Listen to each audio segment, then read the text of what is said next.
നമസ്കാരം. Now India news സാന്ത്വനം പരിപാടിയിലേക്ക് സ്വാഗതം. ഇരുവൃക്കകളും തകർന്ന് ജീവിതത്തിന് മുന്നിൽ പകച്ചുപോയ ഒരു ചെറുപ്പക്കാരൻ്റെ ജീവിതത്തെക്കുറിച്ചാണ് പറഞ്ഞു വരുന്നത്. കാസർഗോഡ് ജില്ലയിലെ കുണിയ ചെരുമ്പയിലെ അബ്ദുസ്സലാമിൻ്റെ ജീവിതമാണ് വല്ലാത്ത പ്രയാസത്തിൽ കഴിഞ്ഞുകൂടുന്നത്. സലാമിൻ്റെ വൃക്ക മാറ്റിവെക്കണമെങ്കിൽ 30 ലക്ഷത്തോളം രൂപ ചിലവ് വരുമെന്നാണ് ഡോക്ടർമാർ പറയുന്നത്.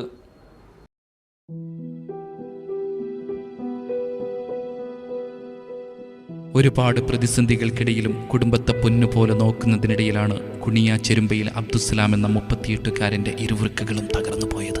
ഇനി വൃക്ക മാറ്റിവെക്കലല്ലാതെ വേറെ വഴികളില്ലെന്ന് പറയുമ്പോൾ പൊളിഞ്ഞു വീഴാറായ പഴയ തറവാട്ട് വീട്ടിലിരുന്ന് കണ്ണീര് വാർക്കുകയാണ് സലാമും സലാമിൻ്റെ 2 പിഞ്ചുമക്കളും ഭാര്യയും. വൃക്ക മാറ്റിവെക്കണമെങ്കിൽ 30 ലക്ഷത്തോളം രൂപ വേണമെന്നാണ് ഡോക്ടർമാർ പറഞ്ഞിരിക്കുന്നത്. ഡയാലിസിസിനും മറ്റു ചിലവുകൾക്കുമായി പ്രതിമാസം 10,000 രൂപയോളം ആവശ്യമുള്ള സലാമിന് 30 ലക്ഷം എന്നത് ചിന്തിക്കാൻ പോലും കഴിയാത്ത കാര്യമാണ്. 10ഉം 2ഉം വയസ്സുള്ള പിഞ്ചുമക്കളെ ചേർത്ത് പിടിച്ച് ആ ചെറുപ്പക്കാരൻ കരയുമ്പോൾ കണ്ടു നിൽക്കുന്നവരുടെ പോലും കണ്ണ് നിറയുകയാണ്. ഭിത്തികളും മേൽക്കൂരയും ഇളകി നിൽക്കുന്ന വീടും കുന്നുകൂടി കിടക്കുന്ന മരുന്നുകളും കൺമുന്നിലുള്ള കടങ്ങളും സലാമിനെ മെഴിച്ചു നോക്കുന്നുണ്ട്.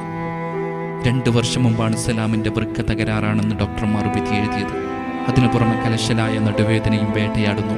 ജംഗലിൽ പണിയെടുത്തും പിന്നീട് ഓട്ടോറിക്ഷ ഓടിച്ചും ജീവിച്ച സലാം ഇപ്പോൾ അരി വാങ്ങാൻ പോലും കാശില്ലാതെ പ്രയാസപ്പെടുകയാണ്. നിങ്ങളുടെ നന്മയുടെ കൈകൾ ആ ചെറുപ്പക്കാരന് മുന്നിലേക്ക് നീങ്ങുകയാണെങ്കിൽ അത് വലിയ പുണ്യമായിരിക്കും.